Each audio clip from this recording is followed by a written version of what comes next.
સુરત શહેરમાં સૂર્ય દેવતા કોપાયમાન થઈ આકરી ગરમી વરસાવી રહ્યા છે અને જેના કારણે બપોરે કામકાજ માટે નીકળતા લોકોની હાલત કફોડી બની છે।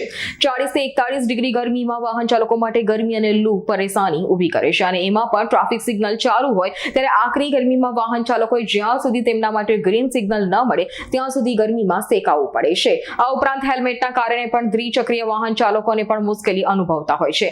આવી પરિસ્થિતિમાં વાહન ચાલકોને ઓછામાં ઓછા ટ્રાફિક સિગ્નલ પર એક જગ્યાએ ઊભા રહેવું પડે તેમાંથી રાહત મળે તે માટે શહેરીજનોમાં લાગણી ઊભી થઈ હતી અને જેના પગલે સુરત શહેર પોલીસ કમિશનર દ્વારા સુરત શહેરમાં આગામી એક સપ્તાહ સુધી ટ્રાફિક પોઈન્ટ પર બપોરે 1 થી 3:30 વાગ્યા સુધી સિગ્નલ બંધ રાખવાનો નિર્ણય લેવામાં આવ્યો છે। અત્રે ઉલ્લેખનીય છે કે થોડા દિવસ પહેલા પૂર્વ ધારાસભ્ય ધીરુભાઈ ગજરાએ આકરી ગરમીમાં હેલ્મેટના નિયમમાં છૂટછાટ આપવા પણ માંગ કરી હતી।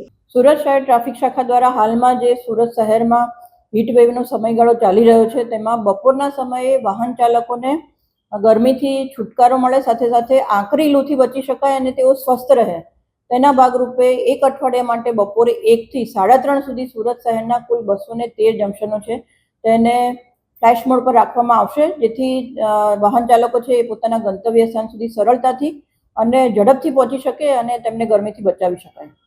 Bureau report S9 news Surat. અમારી તમામ માહિતીથી અપડેટ રહેવા માટે જોડાયેલા રહો S9 ન્યૂઝ સાથે।